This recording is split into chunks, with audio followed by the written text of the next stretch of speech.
right on top of him, just outside of the top five here at number 6, we have I can't believe he's higher. He's a former defensive player of the year, Rudy Gobert. He is the anchor of Utah, which is a perennial 50-win team. It's almost insulting that he's not higher on this list. I mean, yeah, I think it comes down to really the fact that, again, like Drummond, he is almost one-dimensional in terms of you know what you're getting with Rudy Gobert every single game. You know that, yes, he's going to put up probably 2 blocks every game, not just the sense that he averages that, but literally every single game he's probably going to get you 2 blocks. He's going to put up 10 and 10, 12 and 12. He's going to be consistent, not going to take a lot of bad shots, but at the same time, still can't hit his free throws. I mean, he opposite inertia.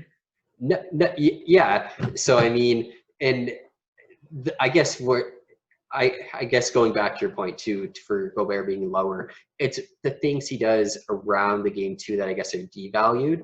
He was 10th among centers, or I believe maybe even the NBA last year in real plus minus at +4. So I mean, that's great for him.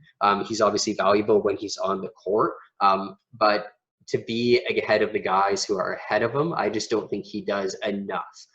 We're going to see, obviously, on this list that, especially with the top 3, these are guys who are the anchors of their team. And even coming in at number 4 and 5, it's guys who are potentially going to be in that role versus Rudy Gobert is not. Donovan Mitchell's the anchor of that team. Gordon Hayward before him was the anchor of that team. No matter where Rudy Gobert goes, he's probably not going to be the 1, might not even be the 2 a lot of places. So that's really what leaves Gobert in the 3rd spot, even though, again, like you said, is a great defensive player, maybe even the best in the league, if not one of them. Potentially. Plus minus wise, again, very consistent, doesn't do a lot of bad things on the court, just, again, doesn't do as much as the guys ahead of him.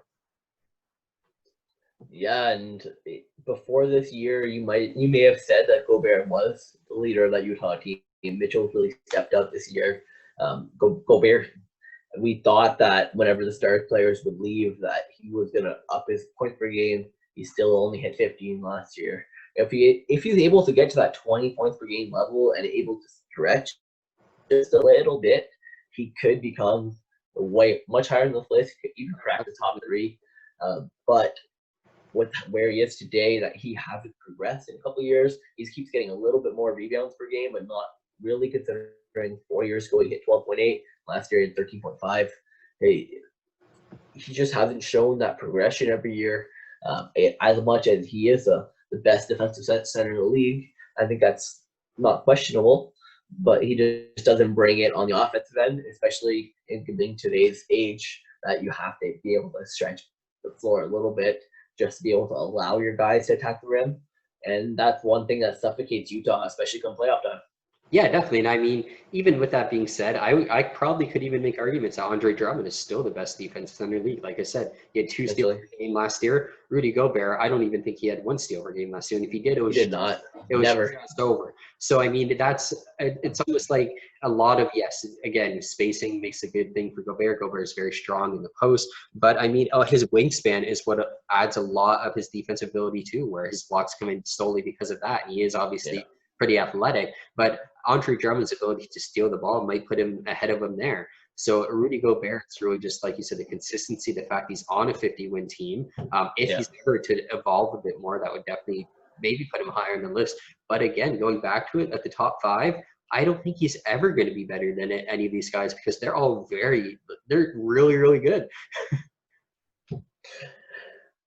Yeah, well, let's see who we got.